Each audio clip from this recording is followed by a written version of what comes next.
I came home from a 12-hour night shift and found my family had already planned a 20-person weekend at my lake house.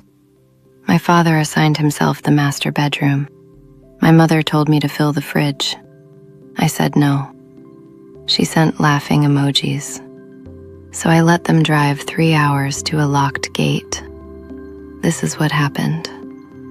My mother's message said, "Fill the fridge, put out fresh towels, and behave so I would not ruin the weekend for everyone."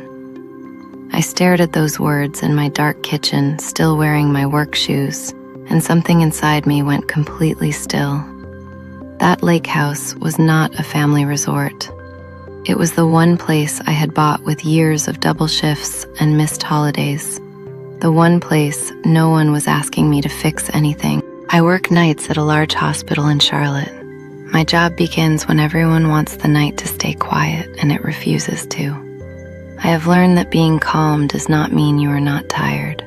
It means tired cannot be allowed to be in charge. For years, I told myself there would be a reason for all of it. That reason became the lake house, a warm house with a dock, a screened porch, and morning light through the kitchen glass. Not a mansion, a place I bought with double shifts and missed birthdays. My father stood on the dock the first time and said, "Now this is a place the whole family can enjoy." I smiled. I didn't understand yet that he wasn't admiring what I had built. In his mind, he was already claiming it. My brother used the house without asking and left behind a cracked kayak, muddy footprints, and a missing life jacket. His response? Kids are kids. My sister turned my dock into a content shoot and tagged it as the Harper Family Lake House. When I asked her to take the posts down, she told me I was overreacting. If I wanted privacy, I was selfish. If I wanted respect, I was controlling. My mother always had a reason for all of them. The weekend that changed me was the 4th of July. I had worked one of the worst stretches of my career. My hands were shaking when I unlocked my car. Tom said we were going to the lake, just us, just quiet. I told my mother clearly. She said, "Of course, honey, rest." 3 hours later, I heard tires on gravel. 20 people, coolers, charcoal, pool noodles. My father came up the steps smiling like he had done something generous. He said, "See, this is exactly what you needed, family around you." By dinner, someone had spilled sauce on my porch rug. My sister was filming in my kitchen, and my brother had crushed 2 landscape lights with his truck. When I asked my sister to stop filming, my father stood up and said loud enough for everyone to hear, "Why buy a place this big if you're going to act small about sharing it?" The porch went quiet. My mother looked away. My brother found something interesting on the grill. That silence told me everything. He did not think my lake house was proof that I had worked hard. He thought it was proof that I had stepped above the place he assigned me. And if he could turn it into a family resource, my success would not feel like mine anymore. It would feel like his. After that, I stopped leaving doors open. I changed the lock code, removed the emergency access my father had insisted on keeping, told everyone visits needed written approval, names, dates, guest count. No filming, no sharing the address. My father said it sounded cold. I told him cold was better than confused. Then one Thursday morning, I saw my sister's Instagram story. A photo of my dock at sunset, bold letters, Harper Family Lake Getaway, this weekend. I opened the group chat, 20 relatives, room assignments already made.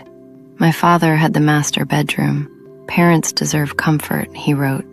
My sister wanted the room with the best morning light for a partnership reel. Then my mother's line, "Fill the fridge and behave." I looked at those words and felt something inside me close, not in anger, indecision. I typed one word, no. The chat froze for a minute. Then my mother sent laughing emojis and wrote, "You really think you can stop us?" My father didn't respond at all. He didn't think he needed to. I took screenshots of everything, Then I opened my laptop and closed every door they had mistaken for weakness. I called community management, canceled every guest pass, named only 2 approved people for the weekend, changed the lock, set motion alerts on every camera, arranged extra security at the gate. I was not trying to create a scene. I was trying to prevent one from entering my home. Friday morning, Tom and I drove to the lake with groceries for 2, not 20. My phone buzzed the whole way. Parking questions, bathroom lighting questions, breakfast food questions. Nobody mentioned my number. They were all driving toward a house they believed my guilt would unlock before they arrived. At 1:37, my security camera showed the first SUV at the gate, then another, then another. Coolers strapped down, kids in back seats. My father leaning forward like impatience could open a barrier. The guard stepped out. The cars stopped. And for the first time in my life, my father's certainty met something that did not care who he thought he was. The guard called me. A group was insisting they had permission. In the background, I could hear my father's voice, the same tone that had silenced rooms my whole life. I told the guard, no permission, no entry. Before the call ended, my father was already calling.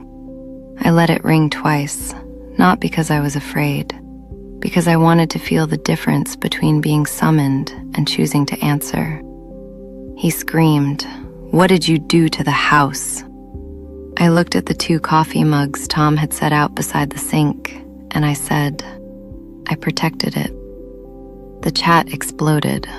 My brother said I should have warned people. I sent the screenshot of my number. My sister said I ruined her content weekend. I sent the screenshot of her post using my doc before I agreed to anything. My mother said I was being cruel. I sent her own message back. Fill the fridge and behave. Silence. Then one aunt asked, "Did Sarah actually approve this?" My father didn't answer. That question broke everything open. Outside the gate, the weekend collapsed. Peak lake season. Hotels expensive, most already full. The pontoon rental deposit was non-refundable. My father, who had planned to look generous using my house and my labor, spent the afternoon calling a motel 40 minutes away, putting rooms on his own credit card, while relatives asked questions he couldn't answer without admitting the truth. He had not been a generous father. He had been generous with something that was not his. Saturday morning, Tom and I sat on the dock with coffee while the lake was still gray. No cars in the driveway, no music, no one in my kitchen. The house felt quiet in a way that reached my bones. Peace is not just the absence of noise. Peace is knowing the door stays closed when you close it. I had forgotten what that felt like, and then I remembered, and I decided I was never giving it up again. Family is important, but family is not a free pass to ignore consent. Real love asks, real love listens, real love respects the answer, even when the answer is no. Boundaries are not betrayal, they are protection for the person you are trying to become. That weekend, my father wanted a free getaway using my life. What he got was the first consequence he couldn't shout his way out of, and what I got was my home, my peace, and my right to say no.